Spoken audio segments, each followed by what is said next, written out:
Bismillahirrahmanirrahim. Assalamu alaikum dear students. Our today's topic is cohesive markers. How we can use cohesive markers for clarity and emphasis in writing. मैं थोड़ा सा intro दे देती हूँ इसका आपको, फिर उसके बाद आगे देखते हैं कि ये क्या है और इनकी कितनी टाइप्स हैं. जो हमारा इफ़ेक्टिव कम्युनिकेशन है ना राइटिंग में, वो वोकेबलरी और ग्रामर पे तो डिपेंड करता ही करता है, लेकिन कोहेसिव मार्कर्स पे इस तरह डिपेंड करता है कि हमारे आइडियाज़ किस तरह कनेक्ट होते हैं. ठीक है जी. अब कोहेसिव मार्कर्स क्या हैं कि they are also known as linking words और discourse markers. They play a crucial role in organising sentences and paragraphs. Actually, they help reader follow the flow of ideas, understand relationships between concepts, and grasp the writer's intention. ठीक है जी. अब first of all देखते हैं कि what are cohesive markers. Cohesive markers are words और phrases used to connect ideas within a text. यानी ऐसे word या फ्रेजेस जो टेक्स्ट के अंदर आइडियाज़ को कनेक्ट करने के लिए हम इस्तेमाल करते हैं. ठीक है. अब ये क्या करते हैं, they actually create logical relationships between sentences and paragraphs, making writing more structured and understandable. ठीक है जी. और अगर कोहेसिव मार्कर्स ना हो तो क्या होगा, writing can feel disjointed and confusing हो जाएगी हमारी राइटिंग. अच्छा, अब जो अब इसकी इम्पोर्टेंस क्या है. अब कोहेसिव मार्कर्स क्या करते हैं, actually they make the message clear and easy to understand. Number one, they create clarity in the message. Number two, they make organization, like they help structure writing in a logical sequence. Number three, they ensure smooth transition between sentences and paragraphs, यानी flow create करते हैं.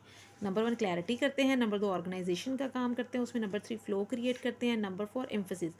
दे highlight important points and relationships between ideas.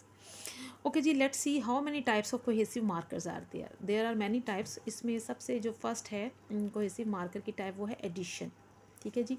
अब addition क्या है कि these markers are use to add information, यानी information को add करना है, एडिशन करना है तो हम ये यूज़ करते हैं. वो कौन कौन से हैं. First of all, and, moreover, furthermore, in addition.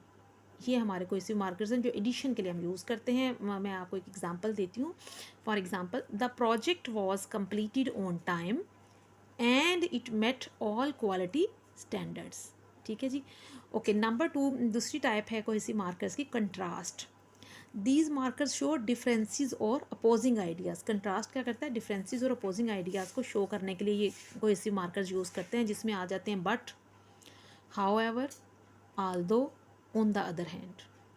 Let me give you one example. The plan seemed effective, however it failed in practice. ठीक है जी. The plan seemed effective, however it failed in practice. यहाँ पे हमने फिर अब contrast के लिए या अपोजिंग आइडिया देने के लिए however का यूज़ किया. नंबर थ्री, इसमें आ जाता है cause and effect. Cause and effect indicate reasons and results. इसके एग्जाम्पल ये मतलब कौन कौन से हो सकते हैं, because, therefore, as a result, consequently. ठीक है. इसके let me give you one example. The team worked hard, therefore they achieved success. The team worked hard, therefore they achieved success. तो यानी उन्होंने वर्क हार्ड किया तो उसका इफेक्ट क्या हुआ, दे अचीव सक्सेस. तो इसमें देयरफॉर का हमने इस्तेमाल किया. इसी तरह सीक्वेंस के लिए, यानी ऑर्डर शो करने के लिए, स्टेप्स शो करने के लिए सीक्वेंस में कौन से वर्ड यूज़ करते हैं, फर्स्ट, नेक्स्ट, देन, फाइनली हम यूज़ करते हैं. ये कोहेसिव मार्कर्स हैं हमारे जुमलों में. Let me give you one example. First gather your materials, then begin the experiment. तो हमने कैसे यूज़ किया, first gather your materials, then begin the experiment. तो हमने ये सीक्वेंस के लिए फर्स्ट और देन यूज़ किए सेंटेंस में. नेक्स्ट आता है एग्जाम्पल देने के लिए हम कैसे यूज़ करते हैं, टू इंट्रोड्यूस इलस्ट्रेशंस और एग्जाम्पल, जिसमें हम कहते हैं for example, for instance, such as. ये हम कोई मार्कर्स यूज़ करते हैं. इसकी एक एग्जाम्पल देती हूँ आपको. Many fruits are rich in vitamins such as oranges and apples. तो इसमें हमने सच एज यूज़ किया है. ठीक है जी. ये हमारी डिफरेंट टाइप्स है, addition, contrast, cause and effect, sequence and example. Next last one आ गई इसकी एम्फेसिस. ये हम क्या करते हैं, किसी भी चीज़ की इंपॉर्टेंस को हाईलाइट करने के लिए, शो करने के लिए यूज़ करते हैं. ये वर्ड्स हैं Indeed, in fact, above all, specially. एक एग्जाम्पल देती हूँ. जैसे मैं कहती हूँ कि above all honesty is the most important value. What I said, above all honesty is the most important value.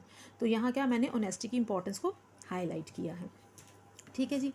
अब मैंने पहले आपको बताया था, as I have told you earlier, that we use cohesive markers to make the sentences clear, to show the clarity. ठीक है, फिर हम दूसरा एम्फेसिस के लिए हमने कोहेसिव मार्कर यूज़ किया। ठीक है, अब इसमें एक थोड़ी सी प्रॉब्लम है कि कॉमन मिस्टेक हम क्या करते हैं कि जब हम कोहेसिव मार्कर यूज़ करते हैं कि उनको ओवर यूज़ नहीं करना, ठीक है, इनकरेक्टली यूज़ नहीं करना, वो प्रॉब्लम क्रिएट करता है। Like using too many markers in one sentence, या चूजिंग इन अप्रोप्रिएट मार्कर। ठीक है, जैसे हॉएवर और इंस्टेड ऑफ, देयर फोर हम इकट्ठा यूज़ करें एक सेंटेंस में, ये बार बार करें। Repeating the same marker excessively, ये रॉन्ग है। ठीक है जी। अब कोहेसिव मार्कर एक्चुअली क्या है? They are essential tools in effective writing. अब कंक्लूड हम क्या कर सकते हैं कि cohesive markers are essential tools in effective writing. They enhance clarity, improve organization, and allow writers to emphasize important ideas. So, by using cohesive markers correctly and appropriately, writers can create clear, logical, and impactful text.